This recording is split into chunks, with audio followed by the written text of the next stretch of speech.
UKలో 1 year masters. No IELTS required up to 5 years visa. High visa success rate. Tirumala laddu ఇష్యూపై దుమారం రేగుతుంది. లడ్డు తయారీకి సంబంధించి నెయ్యిలో జంతు కొవ్వు కలిసిందని సీఎం చంద్రబాబు ఆరోపించారు. గుజరాత్ కు చెందిన ఓ ల్యాబ్ నిర్ధారించినట్లు ఆయన వెల్లడించారు. అప్పటి నుంచి స్టార్ట్ అయిన రచ్చ ఇంకా కొనసాగుతూనే ఉంది. వైసీపీ హయాంలోనే ఈ కల్తీ జరిగిందని తెలియడంతో ఆ పార్టీ కార్నర్ అయింది. అయితే ఇదంతా రాజకీయ కుట్రగా చెప్తుంది వైసీపీ. అప్పట్లో టీటీడీ ట్రస్ట్ బోర్డు చైర్మన్ గా వ్యవహరించిన వైవి సుబ్బారెడ్డి, కరుణాకర్ రెడ్డి స్పందించారు. దీన్ని ఖండించారు. జగన్ సైతం స్పందించి చంద్రబాబు డైవర్షన్ పాలిటిక్స్ లో భాగమేనని ఆరోపణలు చేశారు. చంద్రబాబు పాప ప్రక్షాళన కోసం పూజలు చేయాలని వైసీపీ శ్రేణులకు పిలుపునిచ్చారు. తాను సైతం తిరుమలలో శ్రీవారిని దర్శించుకొని దీనిపై మాట్లాడతానని జగన్ చెప్పుకొచ్చారు. ఈ నేపథ్యంలో శుక్రవారం సాయంత్రం జగన్ తిరుమల చేరుకోవాల్సి ఉంది. అయితే అక్కడకు కొద్ది గంటల ముందే తన పర్యటన రద్దు చేసుకున్నట్లు జగన్ ప్రకటించారు. అయితే డిక్లరేషన్ ఇవ్వాల్సి ఉండడం వల్లే జగన్ వెనక్కి తగ్గినట్లు విపక్షాలు ఆరోపణలు చేస్తున్నాయి.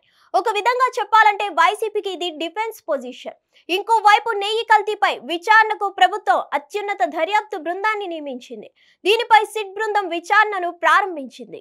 ఐపీఎస్ అధికారి సర్వశ్రేష్ఠ త్రిపాఠి నేతృత్వంలో సిట్ బృందం ఏర్పాటైంది. నెయ్యిలో కల్తీ జరిగిందన్న ఆరోపణల నేపథ్యంలో ఈ అత్యున్నత దర్యాప్తు బృందం తిరుమలలో అడుగుపెట్టింది. మొత్తం తిరుమలను సందర్శించనున్నారు వీరు. టీటీడీ ఈవో శ్యామలరావుతో ప్రత్యేకంగా సమావేశం కానున్నారు. కీలక విషయాలను రాబెట్టనున్నారు. టీటీడీ పరంగా గుర్తించిన లోపాల గురించి కూడా తెలుసుకోనున్నారు. దీంతో సిట్ ఎటువంటి విషయాలను గుర్తిస్తుంది, కేసు విచారణలో ఎటువంటి పురోగతి తీసుకొస్తుంది అన్నది హాట్ టాపిక్ గా అవుతుంది. ఇప్పటికే తిరుమలలో ప్రత్యేక చర్యలను ప్రారంభించింది టీటీడీ. లడ్డు వివాదం నేపథ్యంలో అన్ని రకాల జాగ్రత్తలు తీసుకుంది. ఎటువంటి లోపాలు తలెత్తకుండా ఈవో శ్యామలరావు పటిష్ట ఏర్పాట్లు చేస్తున్నారు. ఇప్పటికే అగమ పండితులు, ఆలయ వర్గాలతో ప్రత్యేకంగా సమావేశం ఏర్పాటు చేస్తారు. ఆలయ సంప్రోక్షణ సైతం చేస్తారు. ఇంకోవైపు నిన్న జగన్ తిరుమలలో పర్యటించే క్రమంలో డిక్లరేషన్ ఇవ్వాలని భావించారు. ముందుగానే అతిథి గృహానికి వెళ్లి డిక్లరేషన్ ఫారం ను అందించాలని భావించారు. అయితే జగన్ ఉన్నపలంగా తన పర్యటనను రద్దు చేసుకున్నారు. దీంతో టీటీడీ వర్గాలు ఊపిరి పీల్చుకున్నాయి. అయితే ఇంకోవైపు సిట్ దర్యాప్తు ప్రారంభం కావడంతో టీటీడీలోని అధికారులు, ఉద్యోగులు, సిబ్బంది ఆందోళన చెందుతున్నారు.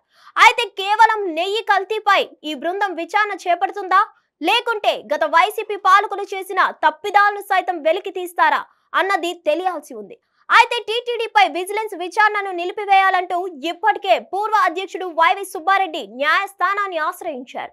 ఈ తరుణంలో సిట్ బృందం తిరుమలలో అడుగుపెట్టనుండడం అందరిలోనూ ఒక ఉత్కంఠ కనిపిస్తుంది. ఎటువంటి విషయాలు బయటపడతాయో అన్న చర్చ నడుస్తుంది. మరిన్ని అప్డేట్స్ కోసం stay tune to hit TV. Hit TV app ని డౌన్లోడ్ చేసుకోండి. ఇందులో short news, live news, entertainment movies అన్ని అవైలబుల్ గా ఉన్నాయి. Please download Hit TV app. Hit TV app hit TV app ని ఫ్రీగా డౌన్లోడ్ చేసుకోండి.